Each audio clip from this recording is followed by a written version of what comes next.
ह्याच्या पलीकडे काही नाही। शेठ काही लोक बोलतात मंत्री असल्यामुळे आम्हाला काही थोडी बंधन आहेत, पण एक ना एक दिवस जय महाराष्ट्र करणार आम्ही, हे पण तुम्हाला सांगून टाकतो।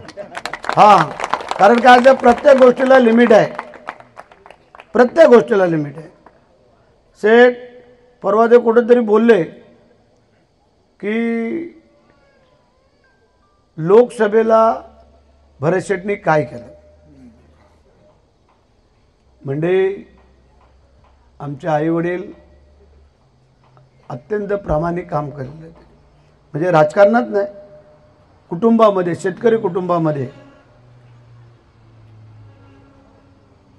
त्यांचा मुलगा आहे मी। रायगडच्या पुण्यभूमीतला मी मावळा आहे। बाळासाहेबांच्या मुशीत तयार झालेला एक शिवसैनिक आहे आणि दिघे साहेब, एकनाथ शिंदे साहेबांचा खंदा समर्थक म्हणून आम्ही काम करतोय। मी एकच सांगतो, जर आपण देवाला मानतो, मी आज ओपन चॅलेंज करतोय, तुमच्याकडे इथं धावीर महाराज आहे, माझ्याकडे वीरेश्वर महाराज आहे, दोन्ही एकच देव आहे। ह्या दोन्ही देवाच्या माथ्यावरचं पिंडीवरचं फूल उचलायचं। जर भरत शेठनी काही जर चुकीचं काम केलं असेल, त्याचं प्रायश्चित भरत शेठ भोगल लोकसभेला, आणि जर आमदारकीला जर काय कोणी चुकीचं काम केलं असेल आमच्या याच्याबद्दल तिघांच्या बद्दल, तर त्यांनी उचलायचं, ते भोगतील। माझा ज्या संपूर्ण माझ्या माता भगिनीच्या समोर आज आव्हान करतोय, म्हणजे आम्ही चुकीचं बोलणार नाही, आणि चुकलो तर 4 पावलं मागे सरकू, नमस्कार करू, पण जोपर्यंत चुकत नाही तोपर्यंत भरत शेठ कधी झुकत नाही, हा आमचा बाण आहे, लक्षात ठेवा। आम्ही काम केलंय, काय हैसियत होती तुमची, अख्ख्या महाराष्ट्रामधनं 1 सीट फक्त आम्ही तुमची निवडून दिली। सगळ्या महाराष्ट्रामध्ये सुकडा साफ झाला होता, इथं फक्त आमच्या महेंद्र शेठनी, रवी शेठनी, मी, योगेशनी थोडीशी वाकडीमान केली असती ना, ह्यांचा टांगा पलटी आणि घोडे फरार झाले असते, लक्षात ठेवा। पण हरकत नाही आहे, माणसाने असं म्हटलेलं आहे, जनाची नाही मनाची काहीतरी थोडीफार। अरे आपण जर एखाद्याने आपल्याला कुठल्याही कामामध्ये एखाद्याला जर मदत केली, ते आपण आयुष्यभर विसरत नाही, त्याची जाणीव ठेवतो। वा रे वा, आम्हाला आव्हान करताय, स्वीकारलं आव्हान, आम्ही स्वीकारलं। त्या बिचाऱ्यांनी दर भटकले लोकसभेच्या वेळेला, किती हजारचा लीड दिला तुझा? लोकसभेला 49,000चा लीड, आमच्या आमदारकीला थोडा कमी झाला त्यांचा, पण लोकसभेला तुम्हाला एवढा दिला। आम्ही जास्त नाही दिला लीड, आम्ही पण लीड दिला, पण मतदारांची टक्केवारी बघा, ही मतं कोणाची होती, आणि तुम्ही सांगताय लोकसभेला ह्यांनी काय केलं। वा रे वा, धावीर महाराज जर नाही कोपला ह्या संध्याकाळच्या वेळेला, तर मला विचारून घ्या, हितच करा आणि हितच भरा, लांब द्यायची आवश्यकता नाही आहे, लक्षात ठेवा। मी पण जास्त दिवस नाही चालत, गर्वाचं घर नेहमी खाली असतं, लक्षात ठेवा। असेल तुमच्याकडे धन संपदा पैसे सगळं करून काय केलेलं ते माहिती आहे लोकांना, आम्ही मनाची श्रीमंती आहे। एकही माणूस भरत शेठच्या घरी असो किंवा महेंद्र शेठच्या घरी असो, कधी खाल्यात आणि परत नाही जात, भले त्याला 10,000 रुपये पाहिजेत, आम्ही 2,000 पण देऊन पाठवतो। बिचारा अपेक्षेने आशेने आलेला असतो, मग तो आदिवासी असो किंवा कुठल्याही जाती धर्मातला असो, कोणाकडे येतो काय, आम्ही काय आणलंय, कोण जन्माला येताना घेऊन येतो आणि परत जाताना काय घेऊन जातोय। देणारा तिथं धावीर महाराज बसलेला आहे आणि नेणाराही तिथंच बसलेला आहे, त्यामुळे काही काळजी करू नका। जोपर्यंत आम्हाला आमची नियत आणि नीतिमत्ता चांगली आहे, तोपर्यंत हे आम्हाला कोण हरवू शकत नाही आहेत। तर ते जो काही तुम्हाला सांगितलंच, फक्त आमच्या पाठीमागे तुम्ही ठाम उभे राहा। ज्याने ज्याने आत्तापर्यंत पक्षप्रवेश केलेला त्यांना विचारा, आम्ही पक्षप्रवेश घेतला, वापरले आणि फेकून दिले, हे आमच्याकडे नीतिमत्ता नाही आहे। महाबळ्यांसारखा माणूस कोलाड नाक्यावरती तिथं असणारा आमचं शेर 40 वर्ष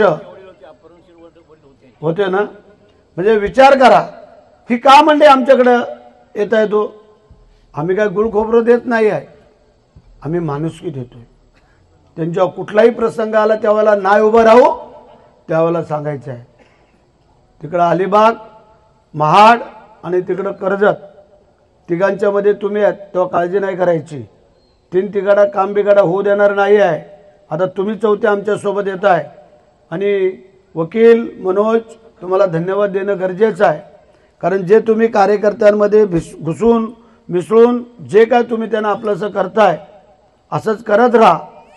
आणि आपल्या लोकांना ज्याने ज्याने पक्षप्रवेश केलेला आहे ते आणि जे जे आपली जुनी लोक आहेत ह्यांचं व्यवस्थित समीकरण जुळवा. कोणीतरी पाठीपुढं सरकल, कोण पुढं जाईल, नवीन आलेला कदाचित पद दिलं जाईल, काय दिलं जाईल, ज्याची जशी ताकद असेल त्याप्रमाणे त्याला त्याचा मान सन्मान नक्की दिला जाईल. काही कोणी काळजी करायचं कारण नाही आहे.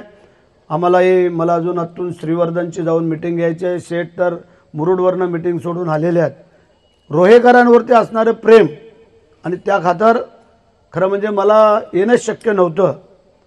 परंतु कार्यकर्ते जो मेहनत घेतोय, जो धावपळ करतोय आणि मंत्री हा दर्जा थोडासा वेगळा आहे, त्याच्यामुळे मला वाटतं ही 8-10 दिवसातनं का कितीनं तिसरी फेरी असेल मला वाटतं. हां, 3 फेऱ्या झाल्या माझ्या, अजून पुढे होतील, त्याची कोणी काळजी करू नका. कोण काही कंपनीवाल्यांकडनं फोन करतोय, कोण अधिकाऱ्यांकडनं फोन करतोय, पोलीस, तहसीलदार सगळ्यांना महेंद्र शेठ सांगून टाकलेलं आहे, दुजाभाव चालणार नाही. आमचे कार्यकर्ते चुकले आम्हाला सांगा, हरकत नाही आहे. पण मी मगाही सांगितलं, चुकणार नसतील, त्यांना त्रास जर झाला मग तो कोणी अधिकारी असो मग त्याची बाकी गैर केली जाणार नाही, हा मला शब्द आहे. आमचे कार्यकर्ते कधी चुकीचं करणार नाही आहेत. हे मी तुम्हाला पोलीस असतील, तहसीलदार असतील, प्रांत असतील, कलेक्टर असतील, कमिशनर असतील, कोणी असतील, पण तुम्ही होऊन आम्हाला त्रास देण्याचा प्रयत्न केला, आम्ही शिवसैनिक आहोत. बाळासाहेबांनी काय सांगितलंय, आपण होऊन कोणाला पाय लावायचा नाही. चुकून पाय लागला तर त्याला नमस्कार करायचा, पण जाणून बुजून कोण जर पाय लावायचा प्रयत्न केला, तो जर अंगावर आला त्याला शिंगावर पण घ्यायचं. ही शिवसेनेची ताकद आहे, लक्षात ठेवा. कारण आपली पद्धत आहे ना. आज जो काय मराठी माणूस मुंबईमध्ये ठामपणे जो पाय रोवून उभा आहे, तो केवळ आणि केवळ बाळासाहेबांच्या कृपाशीर्वादामुळे, शिवसेनेमुळे हे कोणाला नाकारता येत नाही आहे. हजारो कुटुंब आज आपली मुंबईमध्ये राहत आहे. ठाण्याला, पुण्याला, वेगवेगळ्या ठिकाणी नालासोपाऱ्यापर्यंत गेले, तिकडे कर्जत कसारापर्यंत गेलेत, बदलापूरपर्यंत गेलेत. ह्याला फक्त आणि फक्त एकमेव कारण जर कोण असेल तर आदरणीय बाळासाहेब आणि शिवसेना. आणि म्हणून आज जी शिवसेना फोपावत चाललेली आहे, काय झालं, अनेक वर्ष घरामध्ये मंत्री संत्री विंत्री सगळे यांच्याच घरात, परंतु एकच आमदार निवडून येतोय. खासदार आमच्यामुळे झालेला आहे. मग तुम्ही सांगा, तुम्ही त्याप्रमाणे वागा तर तुमची प्रगती होईल. इतर प्रगती होणं आणि वेगळी प्रगती ह्यात फरक आहे. ते महेंद्र शेठच बोलू शकतात, आम्हाला काही बंधन नाही. म्हणजे असो, 2 तारखेला नगरपालिकेच्या निवडणुका आहेत, 3 तारखेला रिझल्ट आहे. माझी विनंती आहे, ज्यांचे ज्यांचे नातेवाईक, सोयरे, संबंधे, पाहुणे काय जे असतील त्यांना विनंती आहे, जे काय आपले उमेदवार ज्या ज्या प्रभागामध्ये वार्डामध्ये उभे असतील नगराध्यक्षासहित, त्यांना आपलं मतदान करावं, आपल्या नातेवाईकांना सांगावं. ही तुम्हाला एक प्रेमाची विनंती करतो. तुम्हाला पुन्हा एकदा मनापासून धन्यवाद देतो, तुमचं अभिनंदन करतो. आणि तिथे तू सांगितलंस की गेले अनेक वर्ष आम्ही काम केलं, तिकडं काम केलं, तर आता इकडं काम केल्यानंतर काय तुम्हाला फरक वाटतोय ते तुम्हाला समजेल. आज उस्मानभाईंसारखी मंडळी छातीडोकपणे काय गोष्टी सांगतात. आज नितीनसारखं आमचा कार्यकर्ता, कुशवांसारखे, महाबळेश्वरसारखे, ही सगळी मंडळी, आज ही सगळी जुनी मंडळी, आज जी काय आमच्या त्याच्यापेक्षा आमचं मोठेपण काय असू शकतं. म्हणजे सगळ्याच गोष्टी पैशामध्ये जोखल्या जात नाही आहेत, काही तत्वानी पण चालावं लागतं. आणि म्हणून तुम्हाला आज सांगतो की आज रोहा बदलतोय, त्या रोहा बरोबरच आजूबाजूची गावही बदलत आहेत.